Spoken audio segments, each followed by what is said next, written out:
Good morning children. अच्छा पिले माने तुम्हें तो पूर्व श्रेणी रे विभिन्न ज्यामितिक चित्र विषय धारणा पाई जेमिति बिंदु, रश्मि, रेखाखंड, सरल रेखा, वृत्त, त्रिभुज, चतुर्भुज एमती विभिन्न प्रकार ज्यामितिक चित्र जानी देखिल एथर क्यों चित्र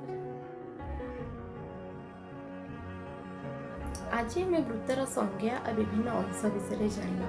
वृत्त क्या कहते गोटे समतल अवस्थित एक निर्दिष्ट बिंदु ठारू समान दूरतार बिंदु मानक जोड़िले जो ज्यामितिक चित्र हुए ताहाको आम गोटे वृत्त बोली कहि थाउ। आउ से निर्दिष्ट बिंदुटाक वृत्तर केंद्र बिंदु आउ तार एटाक परिधि बोली आमे कहि थाउ।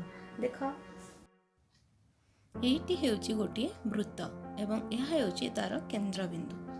अच्छा एबे आमे वृत्तर विभिन्न अंश विषय जानबा। वृत्तर कौन कौन सब विभिन्न अंग अंश रही। प्रथम जानवा व्यासार्थ क्या कहते ना वृत्तर केंद्र बिंदु ठारू वृत्तर परिधि को जो रेखाखंड जोग करते आम वृत्तर व्यासार्थ बोली कहि थाउ। गोटे वृत्तर केतोटी व्यासार्थ थाए ना गोटे वृत्तर आम असंख्य व्यासार्थ अंकन करदे परिबा। वृत्तर केंद्र बिंदु परिधि की जोग करथो रेखाखंड हैला तारा व्यासार्थ। ठीक से परे व्यास कहा कहबा। वृत्तर परिधि तो आम कही क्या कहती से वृत्तर दुई परिधि को जोग कर रेखाखंड को वृत्तर व्यास कहवा किंतु से व्यासटी रेखाखंडटी केंद्र बिंदु मध्य दे जाइथिबो।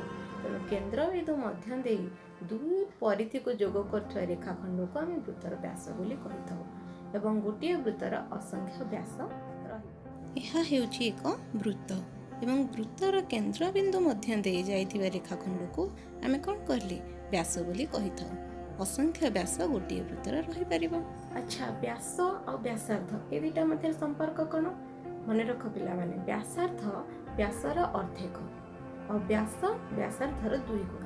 माने करो गोटे वृत्तर व्यासार्ध 2 सेंटीमीटर तेबे तार व्यास तार दुई गुण माने 4 सेंटीमीटर हबो।